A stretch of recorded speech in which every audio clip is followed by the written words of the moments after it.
4 things that I wish I knew when I was just getting started day trading. That's what I want to share with you here in this video. As I reflect back on my journey, wow, so many headaches and frustrations that could have been avoided had I just known these things. So if I can save you even just one headache, I will consider this a great success as a video. So these are not in numerical order. I'm just going to give them to you in random order. But the first thing that I wish I knew as a trader was the importance of culture. What do I mean?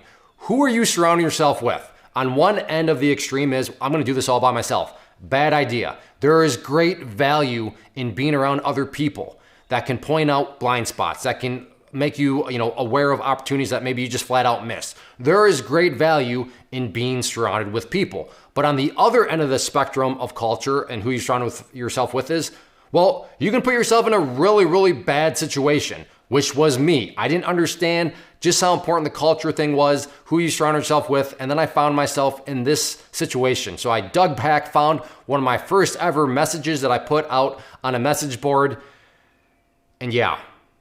So you can see the date up there, January of 2007. Wow, long time ago.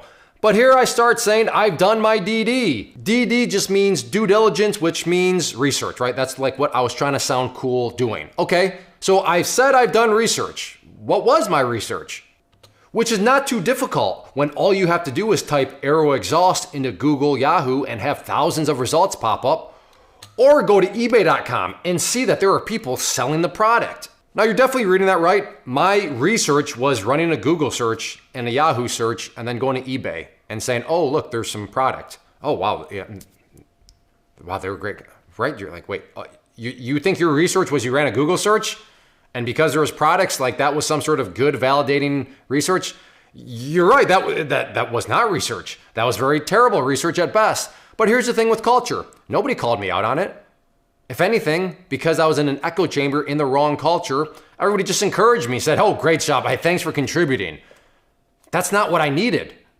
Wrong cultures give you what you do need. Now, would it have kind of maybe brushed my ego the wrong way? Would it have kind of been like, oh, ow. Had they given me constructive criticism like, hey, Clay, that's not research, like you running a Google search, that doesn't really mean anything. But nobody told me that. Like I said, everybody encouraged me. And then here's the other thing about culture, is this next part, I was learning.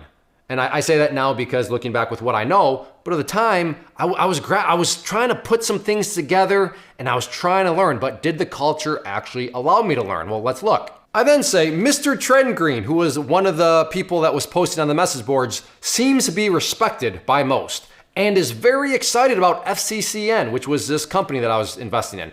But he was the same on APPI, which is why I asked the question. I'm a holder of the stock, but also am a newbie, which is why I'm asking the questions. So what I had noticed was this Mr. Trendgreen, very excited, he was respected, he was all saying great things about the company, but he had behaved the same exact way on this other stock, and that stock ultimately did terrible. So I was just throwing out there, hey, is there something going on here? Like this guy, could this stock turn out the same way as APPI because this guy is like saying and behaving the same way? Right, I can see, now he was a pumper. Like I say this in hindsight with what I now know, he was a total pumper. He was of course just wanting to get people excited so the stock would go up so he could dump his shares on morons like me. But at the time, I was like, you could see, wait a second, you acted that, and you could see me trying to connect some dots. But did the culture allow me to connect those dots and learn? Well, I got a response from somebody that said, you here to talk about the stock, not the people who invest in it. It's considered off topic. So again, with what I now know, this person was just another fellow pumper and he was covering his pumper's tail. Hey, look, we're here to talk about the stock. We're not here to talk about other people, off topic. So that just crushed my ability to actually have a valuable learning lesson because I was in the wrong culture. So surround yourself with quality people. Surround yourself with people that will tell you not what you want to hear, but what you need to hear. And if you're not in that sort of environment, if you're not in that sort of culture, I assure you, this led to some really, really frustrating headaches on my part. What about number 2? Well, the second thing I wish I knew was, well, let me just show you this. So the fact that you may be looking at it and saying, Clay, why are you showing us a technical candlestick chart? So you're saying that we should know candlestick charts? Like, what? What I'm telling you is, if you recognize what I just showed you, doesn't matter. I thought it did. I was like, oh, well, I know what candlesticks, I know what moving averages are, I know what support and resistance are, I know Bollinger Bands, RSIs, MACDs, the parabolic SAR, I know all this sort of stuff. Yeah, I wish I knew that doesn't actually matter. Now, yes, it does matter because you got to do trade plans and stuff like that. But at the core, just because you know all these tools, it doesn't matter. It doesn't matter just because you know the tools. Okay, Clay? So, what does matter? You've got to understand how emotional of a game this is. You've got to understand that up here in your mind, that's what you have to learn how to control. You've got to learn how to identify all these sorts of biases that your mind has and all these sorts of mental gymnastics that your mind can do, which can take that tool, which you may understand, and then distort it and make you do dumb things with it. I wish I knew just how much of a mental game trading was. So on that note, I do want to just offer up some solutions here too. Check out the link to these two books down below in the description box. They are all about trading psychology, your mind, and they are very, very solid books that will get you to start to focus on those things that actually matter, your emotions and your own personal psychology. The third thing I wish I knew when I got started was the pattern day trading rule and how it actually works. What do I mean by that? Well, as soon as I hear that, maybe the first number that comes into your mind is that $25,000 mark. That was in my mind, and when I was just getting started back in college, $25,000 is a whole lot of money. And because of that, well, I want to be able to trade as often as I want. I want to be able to put on lots of trades, but wow, I need $25,000. The PDT rule, one of the worst rules out there, but it's a rule. And it's one that I didn't really understand, because here's the truth of the matter is there are other things that you can do. Two things. You could do options with the cash account. That frees up a whole lot of the pattern day trading rule and it gives you more flexibility to do more trades. Or you could look into futures trading, which doesn't have the pattern day trading rule at all. So two things here. Options trading with the cash account or futures trading. And I do offer 2 free classes on both of these topics. I'll put them also down below. So whether you want to get involved into options or you want to learn more about futures, 2 completely free resources, which I'll link down below. And the fourth thing that I wish that I knew, the power of losing trades. What do I mean by that? Well, I remember when I started, losing had so many negative connotations with it. And it seemed like the thing that you wanted to do at all costs. Don't lose. Don't have a loss, because that implies you did something wrong. It implies, well, you're a loser. Like, there so many negative connotations came with losing that, like, I was under the impression that if you lost, that was a bad thing. It's not a loss unless you sell, and all sorts of rationalization mechanisms that had me so anti-losing. But that is, I just wish I knew different. There's no shame in losing. In fact, there is power in losses because of the data that it provides. So let me show you what I mean. So what we're looking at here is TraderView, which is just a way to aggregate trades and look at the data from them. Besides the point a little bit, but I did want to show you because right now I've been doing a big experiment on a certain exact strategy that I've done, but I've been doing it with a different asset class, but that's all kind of besides the point. But the idea here is that here is my data from that. And as of right now, as part of this, I've done 260 trades. But the thing here, and the most important number I would argue is, well, did I have any losing trades? And yes, I've had 45. So the first thing with losses is if you're looking at a strategy and you're like, well, I don't have any losses, that's not a strategy.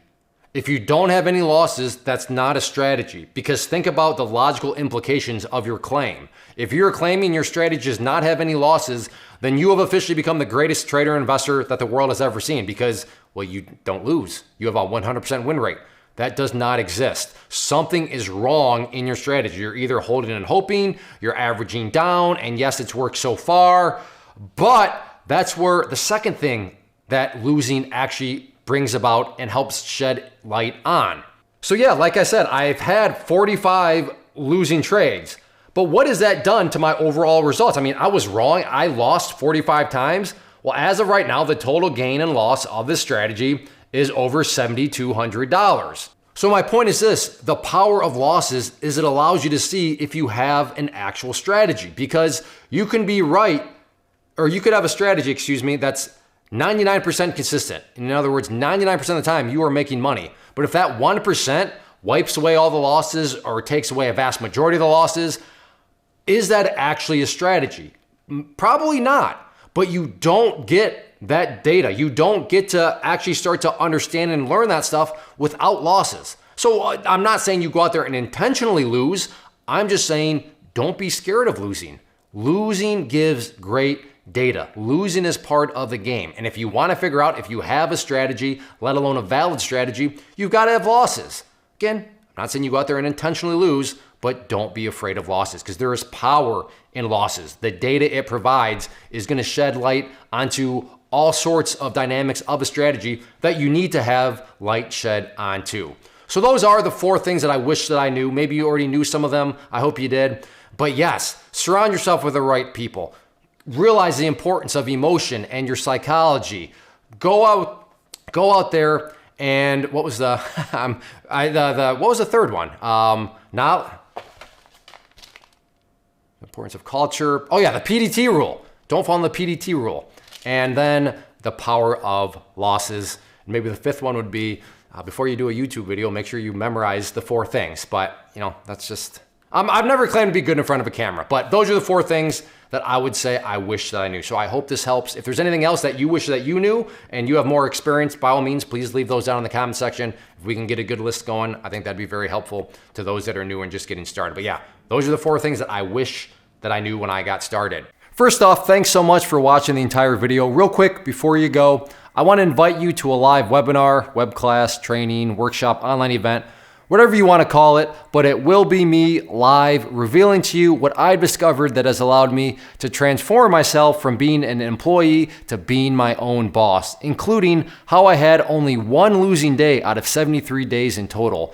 I'm going to cover 3 keys that have helped me unlock profitable consistency within the markets. The first key is super weird, but in a productive type of way. The second key is super awesome because it quite literally is wired into our DNA as humans, making it very easy to use. But in a cruel way, this becomes a pitfall for many traders. I'll explain it all though, including how to avoid the pitfall that it creates for some. And yeah, the third key, when you hear it, sounds way too good to be true, but it's not, and I'll show you how it all works. Then at the end, I open it up for a question and answer session that is, again, totally live. Even if you can't make the live session, please still sign up as it will be recorded, and you can go back and watch the replay that I will send you. Click the image on the screen or click the link down in the description box so you can get the date and time and claim your spot, which I should note is limited due to the fact that this truly is a live event. If you have any questions, let me know. If not, I'll be seeing you soon.